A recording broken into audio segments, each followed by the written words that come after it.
ಯಶವಂತಪುರ ಯಾರ್ಡಲ್ಲಿ ನಾವು ಮಾಡಿದ್ವಿ ನೈಟ್. ಅವತ್ತು ಮಳೆ, ಚಿಕ್ಕ ಗಾಡಿ ಕೂತು ನಾನು ನೀವು ರಘುವಣ್ಣ ಎಲ್ಲ ಅರ್ಧರ್ಧ ಇದು ಮಾಡಿ ತಂಡಿಗೆ ಬೆಚ್ಚಿಗೆ ನಾವು ಮಾಡಿದ್ವಿ. ಹೌದು ದೇವರಾಣೆ, ನಾವು ಸುಳ್ಳು ಹೇಳ್ತಾ ಇಲ್ಲ. ಸೊ ಹಂಗಾಗಿ ಆ ಸಾಂಗ್ ನನ್ನ ಅಕ್ಕ ಇದೆ. ತುಂಬ ನನಗೆ ಕನೆಕ್ಟ್ ಆಯಿತು. ಆ ಸಿನಿಮಾನು ಹಿಟ್ ಆಗಿದೆ, ಈ ಸಿನಿಮಾನು ಸೂಪರ್ ಹಿಟ್ ಆಗುತ್ತೆ. ಅದು ಯಾರು ಬಾಯಿ ಹರಿಸ್ತಾರಲ್ಲ ಅದು ಸತ್ಯ ಆಗಲಿ ನಾನು ಕೇಳ್ಕೊತೀನಿ ಯಾವಾಗಲೂ. ಥ್ಯಾಂಕ್ ಯು ಮಿತ್ರ ಅವರೇ, ಥ್ಯಾಂಕ್ ಯು. ನೀನು ಯಾರು ಜೆಂಟ್ಸೇ ಲವ್ ಮಾಡ್ಬಿಡೋದು ಅವ್ರು ನೋಡಿದ್ರೆ ಹುಡುಗಿನ ತುಂಬ ಚೆನ್ನಾಗಿದೆ ನೀನು. ತುಂಬ ಅದ್ಭುತವಾದ ಕಲಾವಿದ, ಅಮೇಝಿಂಗ್ ನಟ. ಮುಂದೆ ಎಲ್ಲ ದಯಮಾಡಿ ಪ್ರೊಡ್ಯೂಸರ್ಸು ನೀವೆಲ್ಲ ಆ ಹುಡುಗನಿಗೆ ಆಶೀರ್ವಾದ ಮಾಡಿ ಸಿನಿಮಾ ಮಾಡಿ. ಇವೆಲ್ಲ ಸರ್ ಈಗ ತಾವು ಈಗ ಪ್ರೊಡ್ಯೂಸರು ಅಂದಾಗ ಸಿನಿಮಾ ಮಾಡೋ ಪ್ಯಾಷನ್ ಒಂದು, ಮತ್ತು ಬಿಸ್ನೆಸ್ ಮಾಡೋದೊಂದು ಯಾವಾಗಲೂ ಇದ್ದೇ ಇರುತ್ತೆ ಖಂಡಿತ.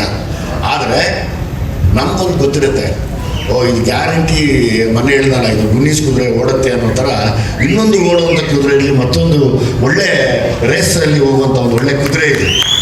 ಹಾಗಾಗಿ ಪ್ರೊಡ್ಯೂಸರ್ಸು ಒಳ್ಳೆ ಕಲಾವಿದ. ಕಲಾವಿದರ ಕಲೆಗಳ ಮಾಸಕ್ಕಿಂತ ಮುಂಚೆ ದಯಮಾಡಿ ಕನ್ನಡದ ಸಿನಿಮಾಗಳನ್ನ ಮಾಡಿ. ತುಂಬ ಚೆನ್ನಾಗಿ ಆ್ಯಕ್ಟ್ ಮಾಡಿದ್ಯಪ್ಪ ನಾನು.